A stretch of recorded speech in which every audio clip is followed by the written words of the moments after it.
네, 전화 연결돼 있다고 합니다. 전화 한번 받아보죠. 여보세요. 여보세요. 네, 안녕하세요, 시청자님. 예, 수고 많으십니다. 네, 어떤 종목 궁금하세요? 현대 일렉트릭이요. 현대일렉트릭 매수가랑 비중 이야기해 주시겠어요? 비중은 25% 정도 되고요. 한 27, 8% 되겠네. 네. 19,100원 제일 막 꼭대기 산 것 같아가지고. 네, 뭐가 이렇게 마음에 들어서 그 제일 꼭대기라고 생각하는 그게, 상황에서 사신 거예요? 아이, 전문가들이 네. 오늘 들어가 매수해도 된다 하길래, 네, 그래서 몇 분이 그 텔레비를 보니까, 네, 뭐 건장하더라고. 네. 한 사람 같았으면 또 괜찮은데, 네, 딱 유명한 분들이 텔레비 많이 나오고, 네. 방송이 많이 나오고, 내가 한국 경제방송에서 보가지고, 네. 완전 하고 나서 내가 이 꼭대기 샀구나. 아니 근데 그러면 한국경제보사실 그쪽에 물어보시면 되잖아요. 왜 이? 근데 그 잘 안 되고 이래가지고 그렇죠. 다 다르더라고 보니까 쪼간 기분이 들고 해서. 그건 근데 그러면 제가 하나 물어볼게요, 시청자님. 이게 그러면 그분들이 이걸 이렇게 좋게 본 이유가 뭐 때문에 이게 좋다고 이야기하시는 거예요? 폭력으로 이야기하더라고요. 풍력. 예, 그래서 일단 안 놀아다가 네. 지금 그 한다고. 이거는 목표가를 25,000원이라고. 또 근데 들어가도 된다 네, 해서. 일단 그렇게 보시면 돼요. 풍력 관련 종목으로 엮일 수 있는 종목도 맞습니다. 뭐 제가 풍력을 워낙 좋아해서 저는 뭐 제가 생각하는 메인구는 아니에요. 풍력 내의 메인구는 이 종목이 아니지만 충분히 풍력으로 엮일 수 있는 종목은 맞아요. 맞고 그리고 지금 이 종목이 흘러내린 건 딴 게 아니라요. 이 종목에 뭔가 악재가 터져서 흘러내렸다기보다 지금 시청자님이 사신 시점에서 시장이 빠졌잖아요. 시장이 빠지면서 사실 그동안 많이 올라왔었던 종목들이 좀 차익 실현 매물이 나오다 보니까 사실 현대일렉트릭 같은 경우는 뭐 아주 길게 당겨보면 아직까지도 바닥이긴 하지만 그래도 뭐 저점 4,800원 대비해가지고 굉장히 많이 올랐잖아요. 그러니까 차익 실현의 매물이 나온다라고 보시면 되고 지금 현대일렉트릭 같은 경우는 또 시청자님 잘 알고 계신 것처럼 풍력 관련해서 수혜가 될 수 있습니다. 왜냐하면 풍력이 지금 우리나라 이제 해상 풍력으로 넘어가면 결국은 해상 풍력이 이제 소위 말하면 이 풍력기 터빈에서 전기를 생산을 하면 이 전기를 해상 변전소에서 승합을 시켜야 돼요. 전압을 높여야 됩니다. 그러니까 이런 풍력 터빈기에서 발생하는 전압은 좀 낮아요. 그래서 육상 변전소로 넘기기에는 부족합니다. 헤르츠도 맞춰야 되거든요.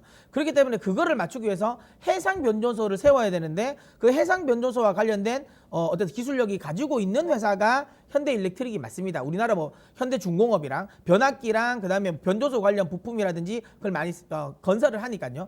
근데 우리나라 쪽에서 어쨌든 특히 현대 지금 중공업 현대그룹이 지금 울산을 중심으로 해가지고 풍력 대단지를 육성을 하려고 하잖아요. 거기에 수혜는 맞아요. 근데 앞서 제가 이야기 드린 것처럼 풍력에서 어쨌든 근데 가장 메인구는 아닙니다. 요 부분은 조금 아쉽긴 해요. 하지만 그러면 이 종목이 지금 구간에서 매도를 하고 손절을 해야 될 종목인가? 그거는 아닙니다. 지금 뭐 시청자님이 목표가로 생각하고 계신 25,000원 저는 내년까지 가져간다면 충분히 25,000원 노려볼 만하다라고 보고 있어요. 그래서 흔들릴 필요는 없다. 다만 만약에 바이든 후보가 당선이 되지 않았을 때 메인군들 대비해서 충격은 더 세긴 할 겁니다. 특히 이 현대일렉 같은 경우는 미국의 지금 반덤핑 관세 쪽에 부담은 아직은 있거든요. 근데 만약에 트럼프가 되면 또 반덤핑 관련 부분에 그러니까 이 악재는 더 강화가 될 가능성이 높으니까 대선 결과에 따라서 흔들림은 좀 있을 수 있어요. 그러니까 이 부분은 좀 신경을 쓰셔서 저는 대응을 하셨으면 좋겠다라는 생각을 하고요. 하지만 확률적으로 지금 현재 바이든 후보가 대선 확률이 될 가능성이 높은 상황이니까 지금 구간에서 막 굳이 뭐 손절할 필요는 없지 않나라는 생각을 합니다. 그래서 일단은 지금 홀딩을 하시고 혹시라도 만약에 이번 미국 대선에서 바이든이 아닌 트럼프가 대통령이 당선된다. 그러면 뒤도 돌아보지 말고 이 종목 매도가 맞습니다. 왜냐하면 앞서도 이야기드린 것처럼 이 종목은 풍력의 메인이 아니기 때문에 만약에 바이든 후보가 되지 않으면 트럼프 관련 부분에 모멘텀이 발생할 거예요. 그러면 트럼프가 됐을 때 현대일렉트릭 같은 경우는 좀 악재성 재료가 더 많이 발생이 될 거예요. 그러면 무조건 매도가 맞고요. 가격 불문. 근데 바이든 후보가 당선이 된다? 그러면 저는 25,000원까지는 보고 가셔도 된다라고 이야기 드리도록 하겠습니다. 설명이 됐나요? 예, 설명 잘 들었는데. 네. 근데 그러면은 이게 지금 미국 선거가 혼탁해가지고 네. 불분명하잖아요. 그렇죠, 만일 그렇죠. 트럼프가 네. 지금 벗었을 때 뭐 불복할 수도 있고 네네. 사상 초유의 불복이 나타나가지고 어찌 될지도 모르잖아요. 네. 그러면 또 장이 뭐 엉망됐을 경우에 네. 또 이런 주식들이 많이 깨지더라고 깨질 때는. 그렇죠. 예? 그래서 이것을 막 조금 반쯤 팔고 막 하고 함까 그래서 아, 그걸 한번 만약에 보고 싶어가지고요. 그러니까 내가 지금 거기에 대한 확신을 가지지 않고 좀 불안하다라고 하시면 그러면 이제 기술적 대응은 좀 하셔야죠. 저는 그렇게 되면 13,000원? 13,000원 라인이 만약에 깨지면 절반 정도는 매도하고 기다리셔야죠. 예, 네. 알겠습니다. 네. 예, 고맙습니다.